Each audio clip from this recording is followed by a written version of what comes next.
ये दिखाने की कोशिश कर रहा है कि मैं अभी भी अलाइव हूँ, आई एम स्टिल अलाइव। अरे आप अलाइव नहीं, आप अभी भी कुत्ते हैं साहब। सब आ गए थे उस टाइम पे भाई हमें खाने, सब शक्तिमान आ गया था यार। क्या असर पड़ेगा इनके कंटेंट का बच्चों पे?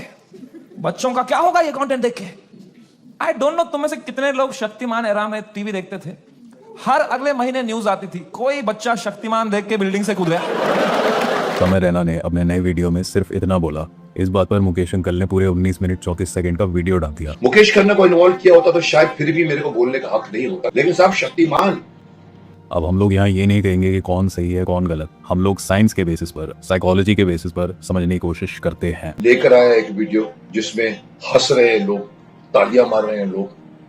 मुझे नहीं मालूम कि वहां पर लोग थे क्या, सिर्फ आवाजें जो आजकल जो मैकेनिकल आवाजें लाफ्टर भरी जाती है वो भर के ये दिखाने की कोशिश कर रहा है। दुनिया भर के जोक सुना रहा है, लाफ्टर्स आ रहे हैं, जो लाफ्टर्स मैं समझता हूँ क्रिएटेड लाफ्टर्स है। क्रिएटेड अगर है तो आप ऑडियंस दिखाओ ना साहब, ऑडियंस को क्यों छुपा के बैठे?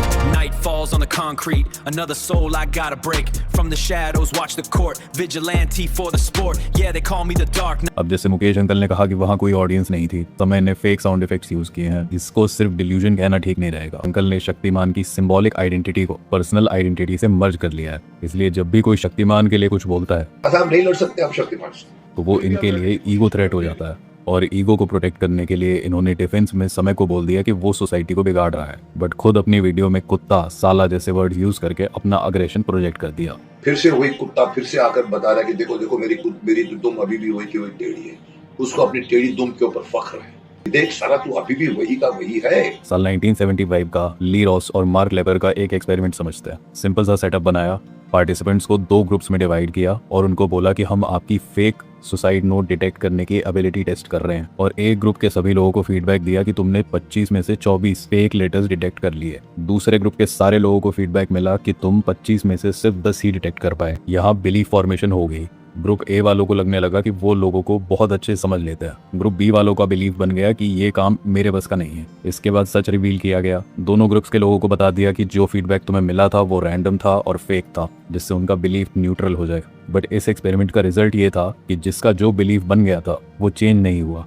ग्रुप ए वाले मानते रहे कि वो कमाल है, ग्रुप बी वाले खुद को बेवकूफ मानते रहे। बिलीफ फॉर्मेशन का प्रोसेस ही यही है। बिलीफ फॉर्मेशन के लिए ब्रेन ने पहले एक स्टोरी बिल्ड की। फॉर एग्जांपल, मैंने हमेशा शक्तिमान और भीष्म जैसे रोल किए हैं। मैं सिर्फ एक एक्टर नहीं बल्कि मोरालिटी का सिंबल हूँ। फिर ब्रेन ने न्यूरल स्कीमा के सारे ब्लॉक्स में इससे रिलेटेड इन्फॉर्मेशन सर्च की। उसको मिला कि फैंस मुझे चिट्ठी भेजते हैं, बच्चे मुझसे इंस्पायर होकर छत से कूद रहे हैं। ठीक है, बच्चे जंप मारते हैं, मैंने भी मारी थी उस जमाने में। एक पूरी जनरेशन मुझे प्यार और इज्जत करती है। फिर ब्रेन कॉन्ट्राडिक्शन को रिमूव करता है। मतलब अगर किसी कास्टिंग डायरेक्टर ने लीड रोल देने से मना कर दिया और वो फिल्म नहीं चली तो लोगों के सारे नेगेटिव ओपिनियंस खत्म, कॉन्ट्राडिक्शन खत्म। और ऐसे आज से 20 साल पहले किसी का बिलीव बन गया कि मैं एक हीरो हूँ, लोग मेरी इज्जत करते हैं, बच्चे मुझे फॉलो करते हैं, तो कोर आइडेंटिटी बन गई कि मैं एक मॉरल अथॉरिटी हूँ। अब होता यह है कि हमारा हर बिलीफ टाइम के साथ बदलता है या इवॉल्व होता है। प्रॉब्लम तब होती है जब ऐसा नहीं होता। क्लियर डिस्टिंक्शन समझे। तो अगर आपको लगता है कि कोई कैरेक्टर है बट आप मानते हो कि वो नकली है, शक्तिमान के बारे में मालूम है आपको? कौन था उस जमाने में शक्तिमान को पता है कौन था उस जमाने में? तो वो फैंटेसी होती है, नॉर्मल इमेजिनेशन।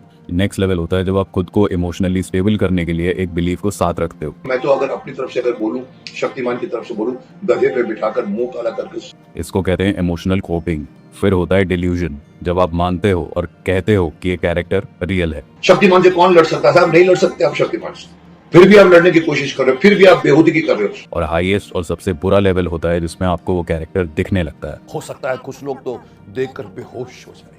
मिलते हैं शक्तिमान से। आपने अपने इस शो में बड़े आग्रह करके मुझे बुलाया है। ये स्किज़ोफ्रेनिया का एक एग्जाम्पल है और इसका कोई ट्रीटमेंट नहीं होता। सीबीटी और एंटीसाइकोटिक से इसको सिर्फ मैनेज किया जा सकता है, पूरी तरह हटाया नहीं जा सकता। अभी मुकेश सर शायद इस स्टेज पर हैं और इनके आसपास के लोगों को ये समझना चाहिए और इस बिलीफ को बदलने में हेल्प करनी चाहिए। मैं लीगल पॉइंट के ऊपर नहीं आया हूं बोलने के लिए कि मुझे नहीं मालूम लीगली मैं इसको स्टॉप कर सकता हूं कि नहीं, लेकिन मॉरली पॉइंट के ऊपर मैं इसको एक तमाचा भी मार सकता हूं, क्योंकि मेरा हक है कि इस तरह की बातें नहीं बोला करते साहब। अगर मॉरली आप कह रहे हो कि आप उसको थप्पड़ मार सकते हो क्योंकि उसका एक पर्टिकुलर बिहेवियर है जो वो कहता भी नहीं है आपसे वीडियो खोल के देखने के लिए, फिर भी आप देखते हो, तो मैं याद दिलाता हूँ जिस महाभारत में आपने भीष्म का रोल किया था, आपको लगता है कि आपने 100% परफेक्ट किया था। आपका 4th एपिसोड में एक डायलॉग था, आपका हुक्म सर आंखों पर। ये आपने बोला था, आप मुगले आजम नहीं बना रहे थे। बहुत सारे एपिसोड में आपने उर्दू वर्ड्स बोले हैं और मैं ये नहीं बोल रहा कि उर्दू बोलना गलत है। महाभारत या रामायण में उर्दू बोलना गलत है, जैसे आलिफ लैला में संस्कृत बोलना गलत है। क्या सारे हिंदू लोगों को अभी आपको थप्पड़ मारने का हक है?